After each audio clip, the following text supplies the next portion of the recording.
오늘도 하나님의 은혜가 충만하고 성령 충만한 하루 되시기를 축복합니다. 우리는 오늘 고린도 교회의 상황에서 바울의 사도성에 관한 문제를 계속해서 보고 있습니다. 고린도 교회에는 바울의 사도성에 대해서 의심하고 공격하는 사람들이 있었습니다. 그들의 비판은 이렇습니다. 바울이 고린도 교회에 방문하겠다고 하고서 오지 않는 그러한 신실하지 못한 사람이다. 또 그의 외모나 언변 때문에 리더로서 자질을 갖추지 못한 사람이다. 또 그가 갖고 있었던 여러 병들 때문에 그는 하나님의 능력을 보여주지 못하는 사람이다. 그리고 그의 사도됨에 대해서 추천해 줄 사람이 없는 그런 사람이다라는 비판들이었습니다. 바울은 이런 비난들 속에서 자신의 사도성을 변호하면서 참된 사역자로서의 표지가 무엇인지, 그리고 또 나아가서 참된 사도가 감당하는 그 사역의 본질이 무엇인지를 말하고 있습니다. 어제 말씀을 보면 바울은 자신을 새 언약의 일꾼, 곧 복음의 일꾼이다라고 말하면서 그 일은 바로 하나님의 영이신 성령으로 말미암아 이루어지는 것을 말하였습니다. 성령님께서 복음 전하는 그 사역에 열매를 맺게 하셔서 복음으로 말미암아 회심한 그 고린도 교인들이 바로 바울이 참 사도라는 그러한 증명이 되는 것입니다. 그러므로 바울은 자신을 위한 추천서가 따로 필요 없는 것입니다. 이어서 어제 말씀에선 그래서 복음의 이 새 언약이 율법의 옛 언약과 어떻게 다른지, 그리고 새 언약의 일꾼으로 맡은 그 직분이 얼마나 영광스러운지에 대해서 말하였습니다. 옛 언약은 그 율법의 조문으로 된 것이고, 또 그 직분은 정죄의 직분이고 또 없어질 그러한 영광의 직분이지만, 새 언약은 영의 직분이요 살리는 직분이요 또 더욱 영광이 넘치는 직분이요 길이 있을 영원한 그러한 영광의 직분이라고 말합니다. 오늘의 본문 말씀은 이와 같은 내용에 이어서 볼 수 있습니다. 오늘 12절 말씀 보시겠습니다. 우리가 이 같은 소망이 있으므로 담대히 말하노니. 여기에서 바울이 말하는 이 같은 소망이란 무엇입니까? 바로 앞에서 말한 새 언약의 영원한 영광에 대한 소망을 말합니다. 우리를 살리시고 구원하신 그 그리스도의 영광이며 또 그 영광을 보게 하시고 영원히 참여하게 하실 그 소망을 확신함으로 담대하게 말할 수 있는 것입니다. 우리 모두도 이러한 영광에 대한 소망이 있는 줄 믿습니다. 소망의 확신과 담대함을 가지고 이제 13절 이하에서 바울은 전하는 그러한 말씀을 보겠습니다.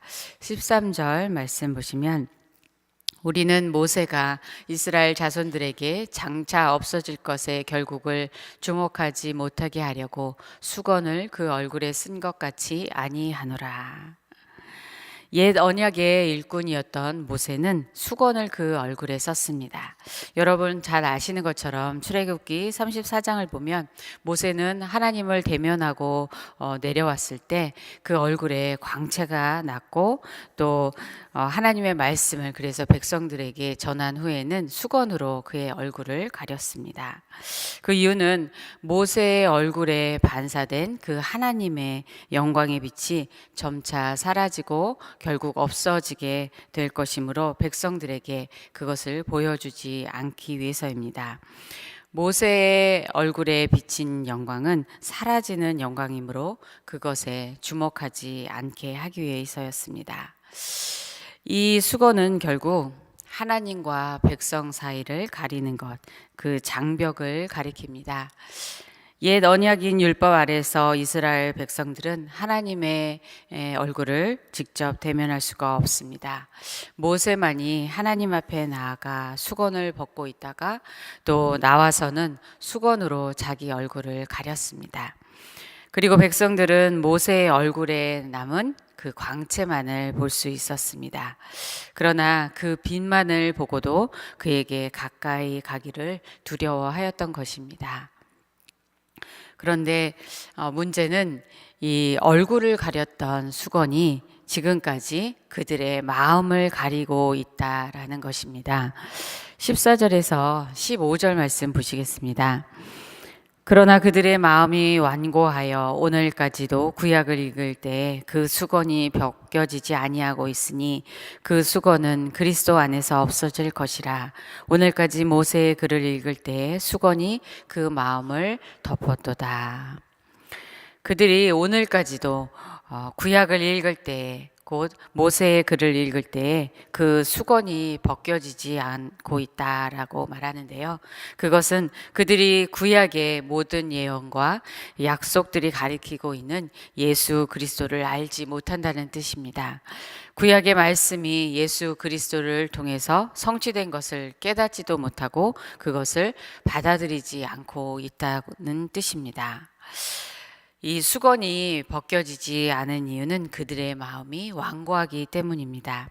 그러므로 수건이 그 마음을 덮었다라고 표현을 합니다. 마음에 덮여진 이 수건으로 말미암아서 구약의 말씀을 들어도 그들이 읽고 있는 성경을 이해하지 못하고 영적으로 계속해서 무지한 상태로 남아있는 것입니다. 그러나 그리스도께로 나아갈 때에 구약의 그 약속의 모든 말씀들이 열려지고 깨닫게 되는 것입니다.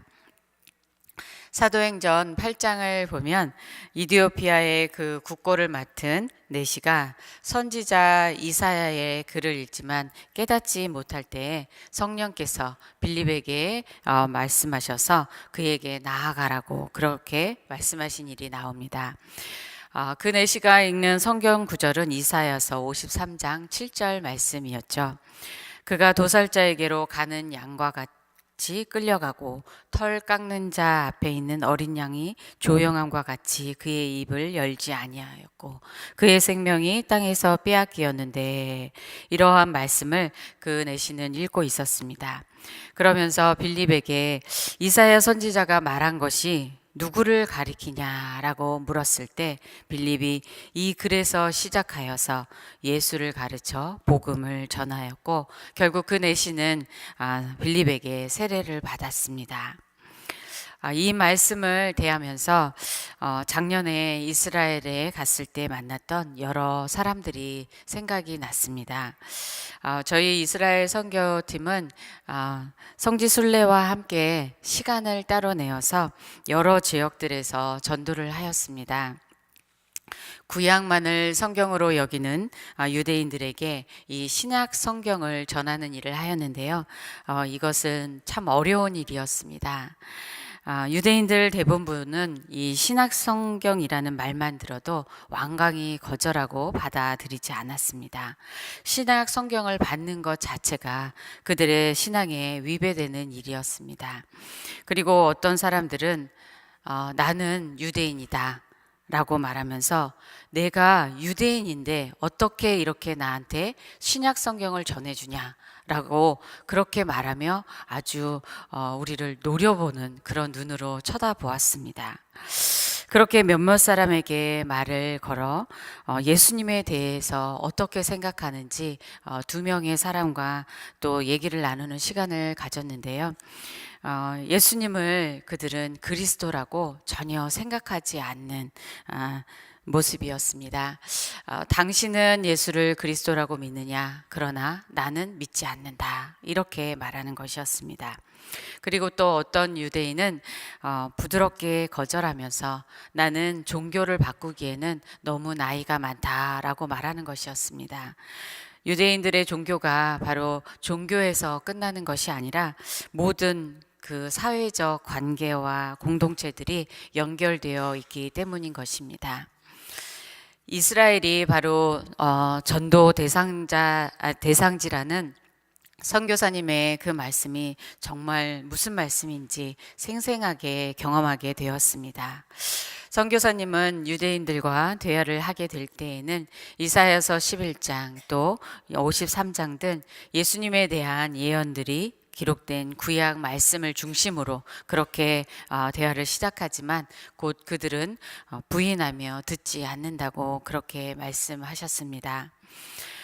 그러나 그곳에서도 성령께서 역사하셔서 복음을 받아들인 크리스찬 유대인들이 있었습니다. 그들을 만나고 또 예배를 함께 드렸는데 예수 그리스도에 대한 사랑과 모든 어려움을 각오하고 복음을 전하는 열정이 얼마나 뜨거운지 참 감동이 되었습니다. 또한 이스라엘의 복음을 전하기 위해서 한 달 또는 몇 달이라는 그 시간을 떼어서 정기적으로 이스라엘을 방문하는 세계 여러 나라에서 온 사람들도 만났습니다. 그들과 함께 전도하고 기도하기도 하였습니다. 에스겔서 36장 26절 말씀에 또 새 영을 너희 속에 두고 새 마음을 너희에게 주되 너희 육신에서 굳은 마음을 제거하고 부드러운 마음을 줄 것이다 라고 말씀하셨습니다. 예수님이 육신을 입고 오셔서 머무셨던 그 이스라엘 땅에도 성령님께서 복음의 놀라운 역사를 이루실 줄 믿습니다. 또한 우리 시대의 사람들의 마음은 어떠한가 또한 생각해 보게 됩니다. 완고한 마음일 뿐 아니라 세상을 쫓아가는 그러한 마음들입니다. 고린도후서 4장 4절 말씀에 이 세상의 신이 믿지 아니하는 자들의 마음을 혼미하게 하여 그리스도의 영광의 복음의 광채가 비치지 못하게 함이니 그리스도는 하나님의 형상이다 라고 말씀합니다. 마음을 혼미하게 한다라는 것은 마음을 가린다, 어둡게 한다, 보지 못하게 한다라는 뜻입니다. 이 세상의 신이 여러 유혹들을 통하여서 세상을 쫓게 하고 그 마음을 가리웁니다. 육신의 정욕과 안목의 정욕과 이생의 자랑이 더 좋아 보이게 하여 그러한 것들로 마음이 가득 차 있으므로 참 빛 대신 그리스도의 영광의 광채, 복음의 광채를 보지 못하는 것입니다. 우리도 예수님을 영접하기 전에는 우리 마음이 가리워져 있었고 또 때로는 완고한 마음으로 예수님을 거절하기도 했습니다. 그러나 하나님의 은혜로 성령님의 역사하심으로 우리의 마음을 두드리신 그 예수님께 마음의 문을 여는 가장 큰 축복을 받았습니다. 예수님께서 구주가 되심을 알게 되고 우리 안에 거하시는 그 예수님과 함께 영원히 동행하는 그 생명의 삶을 사는 축복을 누리게 되었습니다. 우리가 구원받은 것은 생각해 보면 그래서 바로 은혜인 것인 줄 믿습니다. 오늘 16절 말씀을 보시면 그러나 언제든지 주께로 돌아가면 그 수건이 벗겨지리라고 말씀합니다. 14절에서는 그 수건은 그리스도 안에서 없어질 것이라고 말씀합니다. 그러면 수건이 벗겨진다, 없어진다는 것은 무슨 뜻입니까?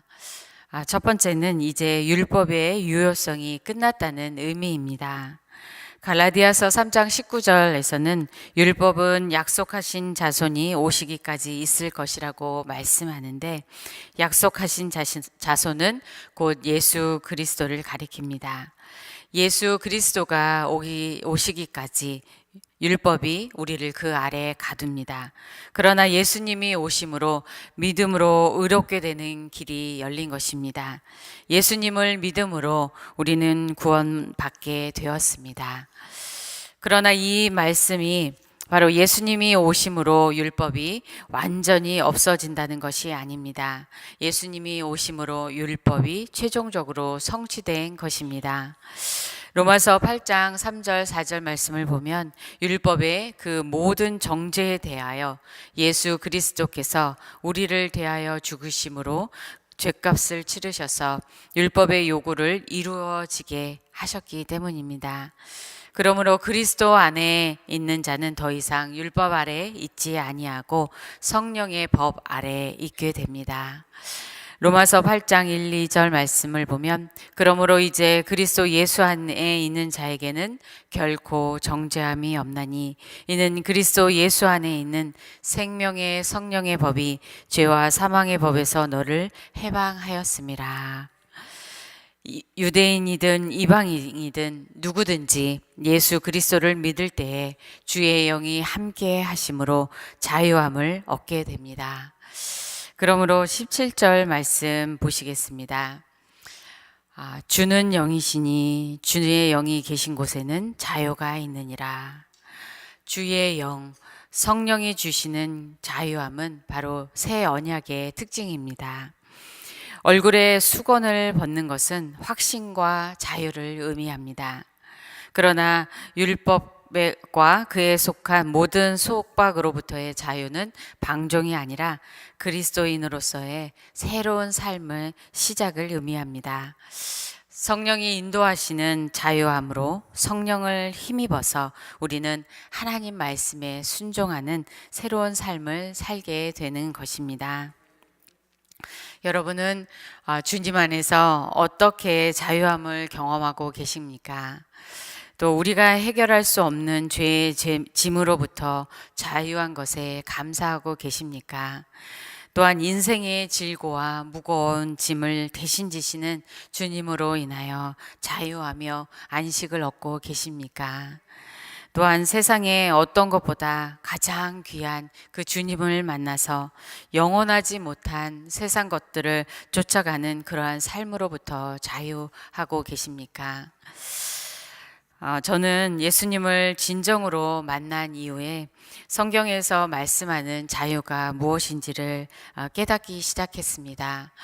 진리를 알지니 진리가 너희를 자유케 하리라는 그 말씀의 뜻이 무엇인지 몰라서 진리가 무엇인지 그것을 찾아다니는 그러한 삶을 살았었습니다. 그러나 정말 진리를 찾았을 때 예수님이 진리이심을 알게 되었고 그 진리이신 예수님 때문에 자유를 경험하게 되었습니다. 저는 어려서부터 신앙생활을 하면서 예수님이 나의 죄를 대신하여서 예수님이 십자가에 돌아가심으로 나의 죄로부터 구원해 주시는 그러한 구세주로서는 받아들였지만 예수님이 나의 인생의 주인이 되신다는 것에 대해서는 거부감을 가졌습니다. 그것은 나의 죄짐이 얼마나 큰지를 그때는 깨닫지 못했기 때문입니다. 그래서 여전히 제가 인생의 주인으로서 살기를 원했었습니다. 그렇지 않으면 예수님이 내가 하기 싫은 일도 시키실 것이고 또 내가 원하지 않는 그러한 인생길을 가게 할 거라는 그러한 두려움이 제 안에 있었기 때문입니다. 혹시 여러분도 그런 생각을 하신 적이 있으세요? 그런데 아니나 다를까 예수님이 저를 목회자로 부르신 것이었습니다. 그래서 저는 한동안 멀리 도망을 갔습니다. 그런데 예수님을 아는 저를 예수님께서 은혜로 다시 저를 부르셨고 만나 주셨습니다. 주님을 진정으로 만났을 때 저는 나의 구주가 되시는 그 주님이 생명을 주시기까지 저를 사랑하시는 그러한 주님이라는 것을 알았습니다. 그리고 참 좋으신 선하신 주님이시라는 것을 경험하게 되었습니다. 그러면서 주님을 따라가는 길에 어려움이 있겠지만 가장 선하고 좋은 길로 인도하실 것이라는 믿음이 생겼습니다.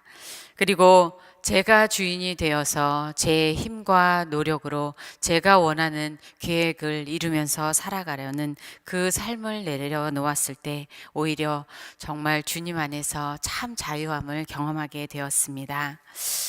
우리를 영원한 생명의 길로 인도하신 그 주님께서 지금도 우리 모두를 가장 선한 길로 인도해 주고 계시는 줄 믿습니다. 그 길에 어려움과 고난도 있겠지만 성령님께서 우리를 도우시고 힘을 주시고 승리하도록 함께 하시는 줄 믿습니다. 수건이 없어진다는 말의 두 번째 의미는 가려져 있던 그 수건이 이제 벗겨져서 우리가 거울처럼 예수 그리스도의 얼굴을 보고 그분의 영광을 직접 본다는 것입니다. 오늘 18절 말씀 상반절을 보면 우리가 다 수건을 벗은 얼굴로 거울을 보는 것 같이 주의 영광을 보매라고 말씀합니다. 새 언약의 놀라운 은혜요 축복입니다. 옛 언약을 받은 모세의 얼굴에는 하나님의 영광의 빛이 반사된 광채가 나타났지만 그리스도의 얼굴에는 하나님의 영광의 빛이 그대로 나타납니다. 그리스도는 하나님의 형상이기 때문입니다. 고린도후서 4장 6절에 어두운 데에 빛이 비치라 말씀하셨던 그 하나님께서 예수 그리스도의 얼굴에 있는 하나님의 영광을 아는 빛을 우리 마음에 비추셨느니라 말씀합니다. 그리스도의 얼굴에 하나님의 영광의 빛이 있으며 그 빛을 우리 마음에 비춰주심으로 그리스도가 참 하나님이심을 우리는 알게 되는 것입니다. 예수님께서도 나를 본 자는 나를 보내시니 곧 하나님 아버지를 보는 것이라고 말씀하셨습니다. 모세의 얼굴에 반사된 그 하나님의 영광의 광채만을 보고도 이스라엘 백성들이 두려워서 그 얼굴을 주목하지 못하였는데 예수 그리스도에게 나타난 하나님의 영광의 광채, 그 더 큰 영광을 본다는 것이 얼마나 경외로운 일입니까? 그런데 우리가 그러한 마음으로 정말 주님 앞에 나아가고 있는지 생각해 보게 됩니다. 주님의 대속의 은혜로 말미암아서 주님의 얼굴과 그분 안에 있는 영광을 볼 수 있는 그 은혜를 주심에 우리는 감사하기 원합니다. 그런데 더욱 영광스러운 것은 그리스도의 영광을 볼 때에 그 바라봄에서 그치는 것이 아니라 우리가 그리스도와 같은 형상으로 변화하여 간다는 것입니다. 여기에서 본다라는 말은 오랫동안 응시하다, 정관하다, 심사숙고하며 보다라는 의미입니다. 잠깐 그렇게 보는 것이 아니라 오랫동안 바라보면서 생각하는 것, 깊이 보면서 묵상하는 것입니다. 그렇게 보는 가운데 그리스도를 닮아가는 것입니다. 그리스도와 같은 형상으로 점점 더 영광스러운 모습으로 우리도 변해 간다는 것입니다. 18절 말씀을 다시 보겠습니다. 우리 같이 함께 봉독하면 좋겠습니다. 우리가 다 수건을 벗은 얼굴로 거울을 보는 것 같이 주의 영광을 보매 그와 같은 형상으로 변화하여 영광에서 영광에 이르니 곧 주의 영으로 말미암은이니라. 아멘. 이 또한 새 언약의 은혜요 축복입니다. 옛 언약 아래서 수건이 덮여있던 사람들은 율법을 지키는지 안 지키는지 그 행위가 중요한 것이었습니다. 율법은 변화시키는 것이 아니라 심판하고 정죄하는 일을 합니다.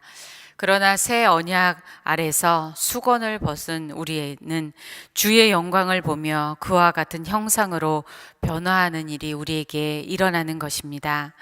내면과 외면이 함께 그렇게 존재가 변화하는 것입니다. 이렇게 변화된다는 것은 축복입니다. 이것은 주의 영으로 말미암는 것입니다. 성령님으로 말미암아 마음이 새롭게 되고 생각이 변화되고 성품이 변화되고 삶이 변화되는 것입니다. 이렇게 주님과 닮은 모습으로 변화되는 것이 바로 성화의 과정이며 성령의 열매로 나타나는 것입니다.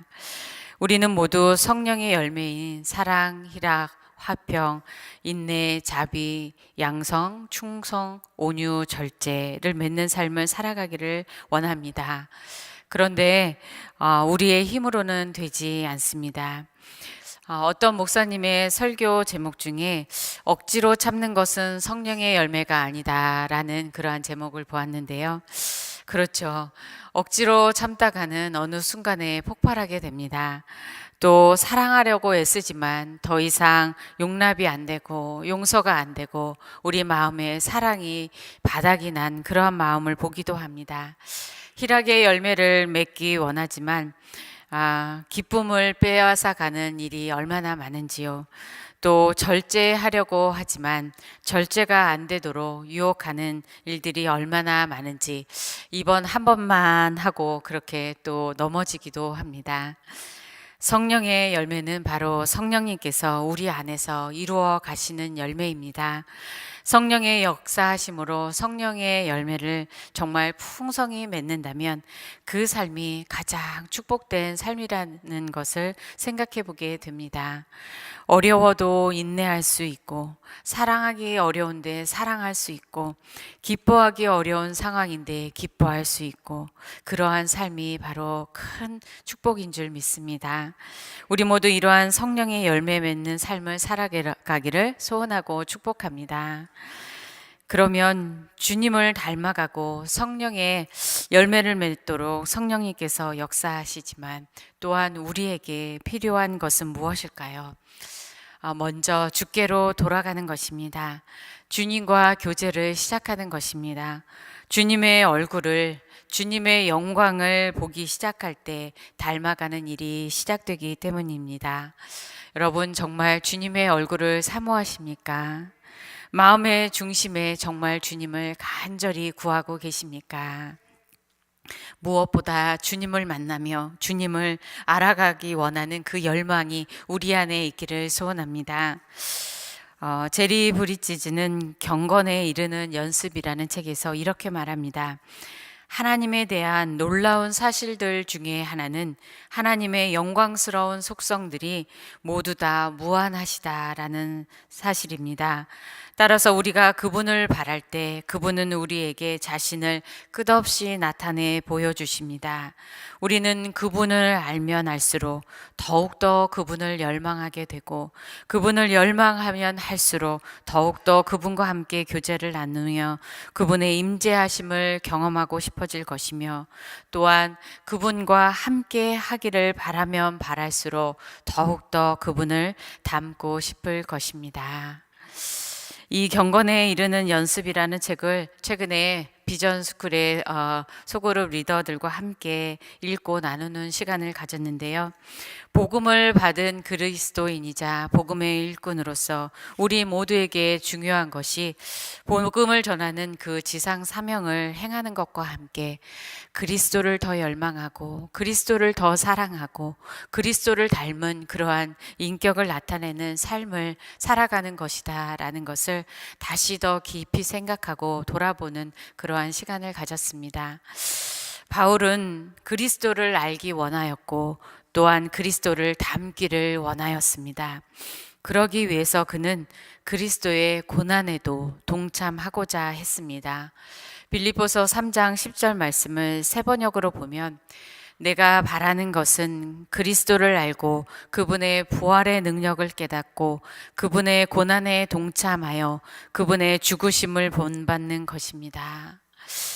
우리는 바울이 얼마나 많은 고난으로 그리스도의 고난에 동참하였는지 고린도 후서를 통해서 잘 알고 있습니다. 힘에 겹도록 심한 고난, 살 소망이 끊어지고 사형 선고를 받은 그러한 고난들. 그러나 그 고난들 가운데서 그는 죽은 자를 살리시는 그 부활의 능력을 경험하였고 또 우리에게 부활의 소망을 갖도록 말씀합니다. 그리고 우리는 바울이 그리스도의 죽으심을 어떻게 본받았는지, 어떻게 순교했는지 알고 있습니다. 생각해 보면 그리스도를 알아가고 닮아간다는 것은 그리스도의 영광과 함께 바로 그리스도의 고난에도 참여하는 것입니다. 복음의 일꾼으로 겪는 고난뿐만 아니라 살아가면서 우리는 고난을 피해갈 수 없습니다. 그러나 피하고자 하는 것이 아니라 바로 그리스도와 함께 고난에 적극적으로 동참하는 것이 바로 복음을 받은 우리가 그리스도를 닮아가는 그 과정 가운데 있는 것입니다. 고난 가운데 십자가 고난을 받으신 주님이 우리와 함께 하시기 때문입니다. 주님께서 우리를 위로하시며 승리하게 하시는 줄 믿습니다. 고난 가운데 우리는 주님의 사랑을 더욱더 깨닫게 되고 주님의 능력을 더욱더 경험하게 되고 또한 주님의 성품을 더욱 닮아가는 그러한 은혜를 얻은 줄로 믿습니다. 혹시 어떤 어려운 일들을 겪고 계십니까? 그 가운데서도 우리는 십자가에서 죽으시고 부활하시고 하나님 우편에 앉으신 그 영광의 주님을 온전히 바라보기 원합니다. 주님의 영광을 보는 것은 그리스도인의 삶에서 처음부터 마지막까지 영원히 계속되는 것입니다. 우리가 부활의 날에 주님을 볼 때에는 거울을 보는 것 같이 주의 영광을 보던 그것도 감사한데 그것보다도 더욱 선명하게 얼굴과 얼굴을 대면하여 보며 온전히 주님을 알게 될 것이라고 말씀합니다. 고린도전서 13장 12절 말씀에 우리가 지금은 거울로 얼굴을 보는 것 같이 희미하나 그때에는 얼굴과 얼굴을 대하여 볼 것이요 지금은 내가 부분적으로 아나 그때에는 주께서 나를 아신 것 같이 내가 온전히 알리라. 그리고 이 부활의 때에 우리는 주님과 같은 아름다운 형상으로 변하여 영화로운 존재가 되어서 주님과 이러한 감격스러운 교제를 나누게 될 것입니다. 그런데 또 놀라운 은혜는 하나님은 우리를 위해서 이러한 일들을 미리 계획하시고 우리를 부르셨다는 것입니다. 로마서 8장 29절 3절 말씀을 보면 하나님이 미리 아신 자들을 또한 그 아들의 형상을 본받게 하기 위하여 미리 정하셨으니 이는 그로 많은 형제 중에서 맏아들이 되게 하려 하심이니라. 또 미리 정하신 그들을 또한 부르시고 부르신 그들을 또한 의롭다 하시고 의롭다 하신 그들을 또한 영화롭게 하셨느니라. 사도 바울은 이러한 영광에 대한 소망을 가지고 있으므로 오늘 이같이 담대히 말할 뿐만 아니라 영광의 그리스도의 복음을 전하기 위해 수많은 고난을 겪으면서도 복음을 전하는 사명을 다한 것입니다. 우리도 온전히 그리스도의 영광만을 바라보기를 원합니다. 그리고 성령의 역사하심으로 그리스도를 점점 더 닮아가며 그리스도의 빛을 발하는 삶을 살아가는 우리 모두가 되기를 원합니다. 그리고 그리스도와 같은 형상으로 변화하며 그리스도를 온전히 만나는 그 영광의 날을 바라보면서 끝까지 승리하는 우리 모두가 되기를 소원하고 축복합니다.